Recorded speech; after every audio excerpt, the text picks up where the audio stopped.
Hello and welcome and namaste from New Delhi. I'm Gautam Roy and this is Express News, the show where we get you all the day's developments in a flash. Let's get the show on the road. On the second day of his Gujarat visit, Prime Minister Narendra Modi held a roadshow in Gandhinagar. He was warmly welcomed by the people.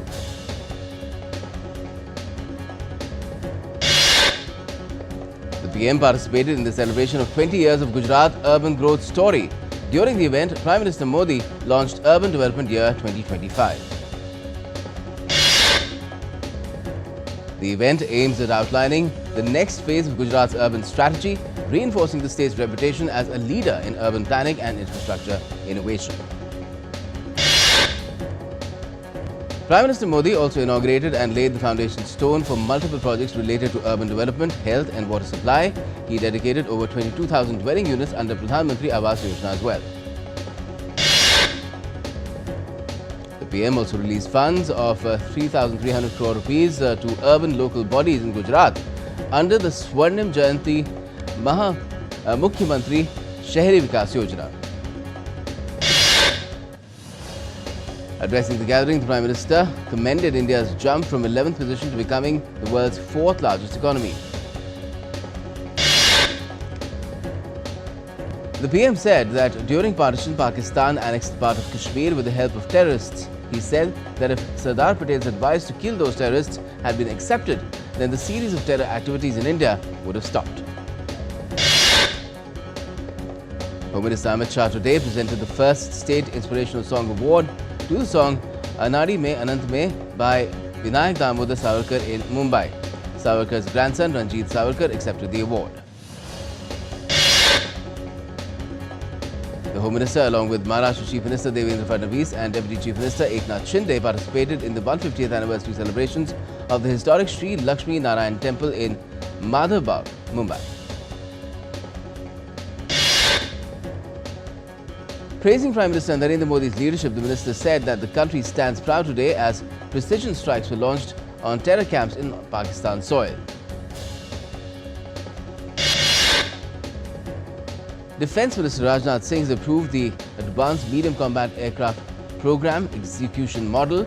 The model aims to enhance India's indigenous defence capabilities and foster a robust domestic aerospace industrial ecosystem. In a statement, the Defence Ministry said that the execution model approach provides equal opportunities to both private and public sectors on a competitive basis.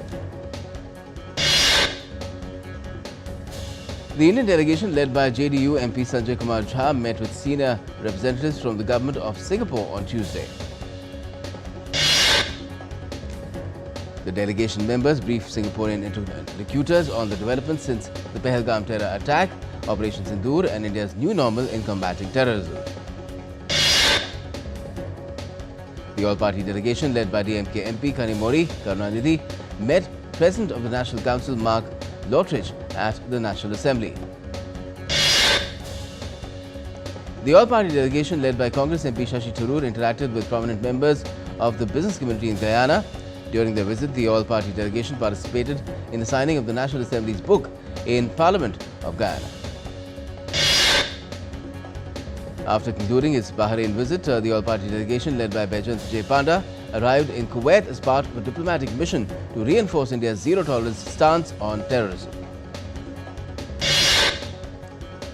India's Foreign Secretary Vikram Misri will be visiting the US on Tuesday as a follow-up to Prime Minister Narendra Modi's trip to Washington in February, when both sides had launched the India-US Compact. The government has restored benefits under the remission of duties and taxes on exported products scheme for exports made by advanced authorization holders, export-oriented units and units in special economic zones. 18 ultra-left naxals, including 4 naxals of Battalion No. 1 active in South Bastar, surrendered in Chhattisgarh Sukma, SP Kiran G. Chavan has said. Indian indices ended lower on Tuesday. At the close, the Sensex tumbled 624.82 points to settle at 81,551.63.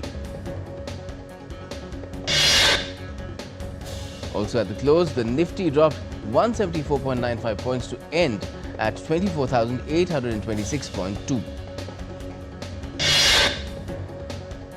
The Indian rupee also fell by 24 paise to settle at 85.34 against the USD. Gold futures maturing on the 5th of June were priced at 95,150 rupees per 10 grams on the multi-commodity exchange. Silver futures for July 4 maturity stood at 97,172 rupees per kilo on the MCX. A 4% yearly increase in retail sales was reported in April compared to the same month in 2024, the Retailers Association of India said, based on its survey. Britain will spend a record £3 billion to boost training opportunities, said the government, as part of a broader strategy to train locals to fill gaps in the labour market and reduce reliance on foreign workers. Sales of Tesla cars slumped by more than half in the European Union in April, while Chinese electric car makers saw their market share surge, the continent's manufacturing association said. Japan has lost its position as the world's top creditor after 34 years, falling behind Germany, even though its net external assets hit a record high last year, officials said on Tuesday. Argentina has announced a $1 billion 5-year bond aimed at international investors who will pay in US dollars and receive Argentine pesos in return as the country seeks to boost its foreign reserves. India's Union Minister Gajendra Singh Shekhawat addressed the BRICS Culture Ministers meeting in Brazil, emphasizing India's commitment to cultural cooperation based on justice, innovation and heritage. In his keynote address, the minister highlighted the creative economy as a strategic interface between culture, innovation and commerce. Israeli Prime Minister Benjamin Netanyahu on Monday vowed to bring back all the hostages held in Gaza, living and dead, as a new truce deal proposed. Speaking in the official state ceremony marking 58 years since the 1967 war at Ammunition Hill, Netanyahu said, if Israel doesn't achieve bringing the hostages back today, it will do so tomorrow. Netanyahu also said that Israel is open to a temporary ceasefire only if it leads to the release of all the hostages. A US-supported organization responsible for delivering aid to Gaza announced that it began its efforts on Monday delivering truckloads of food to its secure distribution sites. With severe food shortages caused by an almost 3-month blockade, Washington claimed that it is trying to re-establish a ceasefire more than 19 months into the conflict, though little progress has been made. Tensions surged on Ukraine's northern front as Russian forces captured 4 villages in the Sumy region, according to the governor of Ukraine's Sumy region. The move aimed at establishing a buffer zone inside Ukrainian territory, which marks a new escalation along the border with Russia's Kursk region. Russian President Vladimir Putin met Turkish Foreign Minister Hakan Fidan at the Kremlin on Monday. Russian Foreign Minister was also present there. Kremlin spokesperson Dmitry Peskov on Monday warned that any European move to provide Ukraine with long-range missile capabilities would mark a dangerous escalation. The statement followed German Chancellor Friedrich Merz's remarks suggesting no range restrictions on weapons sent to Kiev, though Berlin later clarified this did not signal a policy shift. At the second ASEAN GCC summit, the Gulf Cooperation Council is expecting an $80 billion trade with ASEAN countries. This comes amid economically volatile global conditions and US's trade tariff threats. The Crown Prince of Kuwait on Tuesday highlighted the importance of strategic partnerships in areas of food security and digital economy. North Korea has slammed US President Donald Trump's Golden Dome missile shield that's a plan as a very dangerous threat that aims to weaponize space. A car crashed into a crowd of Liverpool fans celebrating the team's Premier League title win, injuring at least 27 people. But like I mentioned, at least 27 football fans have been hospitalized, including 2 who were seriously injured after a dark-coloured vehicle swerved through the huge crowds, hitting people in its path. 4 children were also among those injured. British Prime Minister Keir Starmer has condemned the incident in Liverpool, calling the scenes appalling. Georgian authorities arrested an ex-aide to Georgia's most powerful man who fled the country earlier this year while on trial on charges of embezzling cryptocurrency worth over $800 million from his former boss. In Bangladesh, the Supreme Court on Tuesday acquitted Jamaat-e-Islami leader ATM Azharul Islam in a case over crimes against humanity during the 1971 Liberation War. Time now for a quick break, but we'll be back with more Express News in just a bit. Stay with DD India.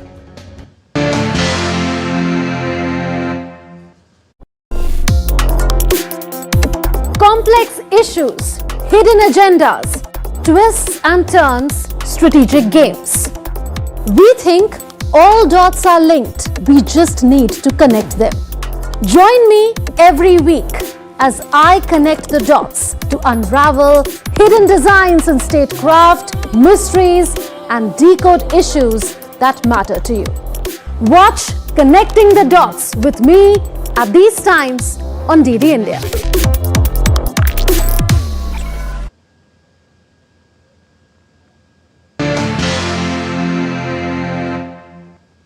Welcome back. You're watching Express News on DD India. Let's get the show on the road again. Well, the India Meteorological Department has issued a red alert for heavy rainfall across India's west and southern coasts, including Maharashtra, Goa, coastal Karnataka and parts of Kerala. India's Weather Office has issued an orange alert for Maharashtra, Gujarat, Madhya Pradesh, Telangana and others, forecasting moderate to heavy rainfall. Mumbai has been downgraded to a yellow alert as rainfall has subsided. According to the IMD, isolated heavy rainfall is likely in Arunachal Pradesh, Assam, Meghalaya, Mizoram and Manipur until the 1st of June. The IMD has also issued a yellow alert for several areas in Assam. The Met Department has forecast a chance of very heavy rainfall on Tuesday over Coimbatore and the Nilgiris district in Tamil Nadu as well. Hail and severe thunderstorms hit parts of Oklahoma, and a tornado warning was also issued by the authorities. That's what local media has reported in the US. Chilean authorities announced plans to deploy security forces and humanitarian aid at Puerto Varas following a tornado that caused significant damage over the weekend. Chileans told local television crews that the tornado was a swift and powerful gust of wind that broke windows and doors and blew away rooftops. President Gabriel Boric also visited the area affected by a tornado that struck the south of the country on Sunday. The phenomenon, classified as F1, was caused by the instability generated by a cold frontal system. Melbourne-based Sikh charity Sikh Volunteers Australia travelled nearly 1,200 kilometres to the flooded town of Taree to prepare and provide hot meals for flood-affected residents. At their peak, the floods in Taree isolated around 50,000 people, submerging intersections and street signs in mid-north coast towns and covering cars up to their windshields. Hundreds of thrill seekers descended on Cooper's Hill in Gloucestershire for the annual cheese rolling contest, a traditional British competition in which participants hurl themselves down a 180-metre hill to chase a rolling cheese wheel. The event, which dates back to the 19th century, saw German YouTuber Tom Kopke emerge the overall winner for the second year in a row. King Frederick of Denmark greeted well-wishers from the balcony of the Royal Palace in Copenhagen to celebrate his 57th birthday. Thousands gathered in Istanbul to release balloons into the air as they celebrated a toddler who had beaten leukemia. 3-year-old Ali Asif Demir was diagnosed with leukemia when he was just 8 months old. He overcame the disease after receiving treatment and a bone marrow transplant over a 2-year period. Alana Babis, a company founded in 2007, has become a reference in the production of handmade hyper-realistic baby dolls, also known as reborn dolls in Brazil. Each reborn doll is handcrafted by specialized artists to achieve a level of realism that mimics the weight and appearance of a human infant. Their use ranges from personal collection to grief therapy. Breeding sites for the majestic lesser flamingo in Africa are now down to just 3. Years of raw sewage spilling into Camphor's Dam has rendered the water so toxic that the long-necked birds have abandoned it. Lesser flamingos are considered near threatened rather than endangered. There are 2 to 3 million remaining, with 4/5 of them spread across Africa and the rest in smaller areas of South Asia. Inside a Mexico City apartment, 75-year-old Katya Latouf runs a hummingbird sanctuary from her bedroom. Since 2012, she has rescued and released up to 300 birds annually. Latouf accepts hummingbirds into her sanctuary, which are brought to her by people who find them injured on the street. She first treats the birds and then releases them back into the wild. With traditional dances, rodeos and bonfires, Mexicans celebrate cowboy culture in the village of La Misión. The 2-day festival honors the area's rich blend of cultures throughout history. Israelis thronged the streets of Jerusalem's Old City, waving flags and dancing to mark Jerusalem Day. The celebrations commemorated Israeli forces capturing East Jerusalem during the 1967 Arab-Israeli War.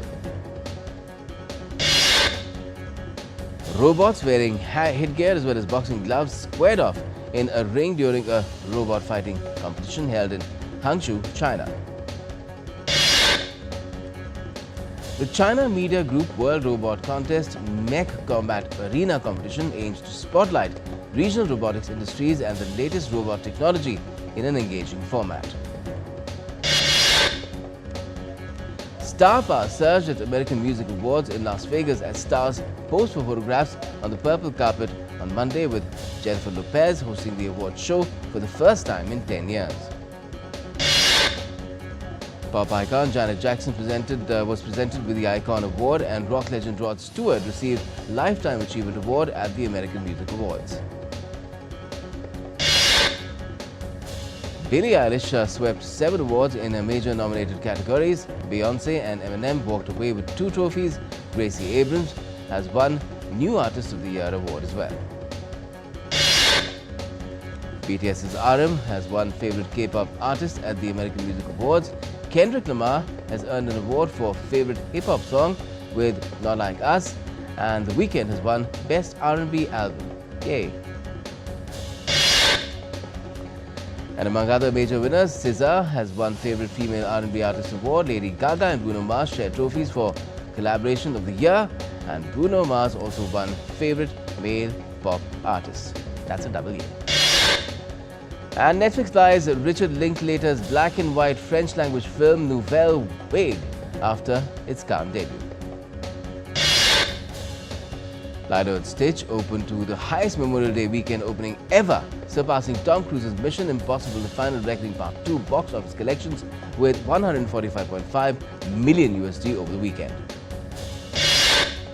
Oscar-winning director Marcel Fultz, best known for his project The Sorrow and the Pity, has passed away at the age of 97. Indeed, a pity.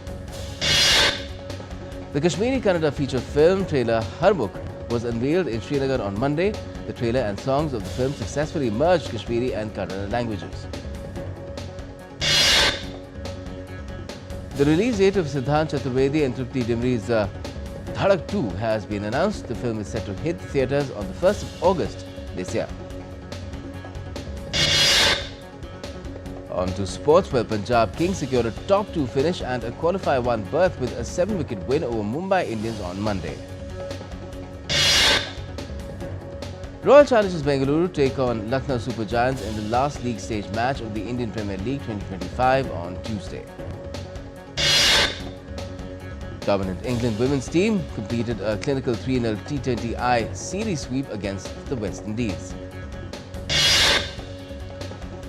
Magnus Carlsen beat world champion Diku Kesh in the first round of Norway chess tournament in Stavanger on Monday. Meanwhile, Arjun Ergesi defeated China's Wei Yi in Armageddon after their game ended in a draw. In the women's section, Kuneru Hampi took down R. Vaishali in an all-Indian battle. India's Mahendra Gurjar has made the nation proud by setting a new world record in the men's para-javelin F42 category. India's Tejaswini bagged gold medal in the women's 25-meter pistol event on the final day of the International Shooting Sport Federation Junior World Cup.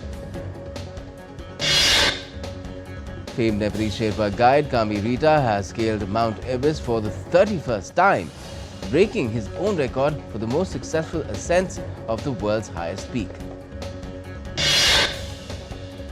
Former Manchester United boss Erik ten Hag has been appointed as manager of Bayer Leverkusen. Carlo Ancelotti was unveiled as the new coach of the Brazil national team on Monday. Al Ittihad have been crowned the Saudi Pro League champions after their final game of the season ended in a 1-0 win over Damak. Inter Milan continue training preparations ahead of the Champions League final against Paris Saint-Germain. In tennis, Yannick Sinner launched his hunt for a maiden French Open trophy with a first-round victory over Arthur Rinderknecht. An American fourth seed Taylor Fritz crashed out of the French Open after a loss to Germany's Daniel Altmaier. And we're crashing out of Express News as well, but more updates will be following very soon. Stay tuned to DD India.